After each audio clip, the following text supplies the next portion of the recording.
Gospa, ta cesta vodi k vam domov. Kakšni občutki so vas danes dajali, ko ste šli tukaj mimo?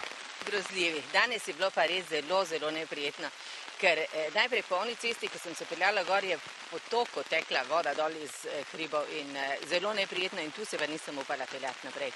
Sem pustila avto z nakupom na vrhu griča.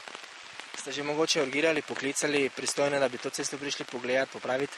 Ne, tega nisem napravila, pač pa sem poklicala vse sosede okoli, da ne bi se kdo zapeljal dol, pa se je mu kaj zgodilo. Drugače, to je pač drugače kot mesto, ne, smo sosedje bolj skupaj. Nismo pa še nikogar poklicali, ker verjamemo, da je dosti okoli že takih poškodb cestišč. Kaj za vas pomeni ta dovoz do doma? Je to edini dovoz, edina pot, ki se lahko vračate domov in greste spet v službo nazaj? To je edini dovoz in je potrebno ga hitro sanirati, kajti ljudje hodijo v službo, hodijo v šolo otroci, jaz dobim vnuke paziti in to cesto nujno potrebujemo, ne? Tudi če se kaj zgodi, rešilca ali karkoli.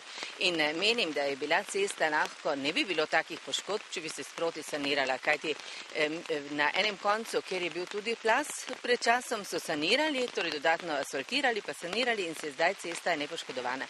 Tako da upamo, da nam bodo cesto zdaj uredili, ker zlasti drugi del uporabljajo tudi za obvoz, kadar se dela ona cesta, ki jo imenujemo na obroke, ker tako dolgo traja.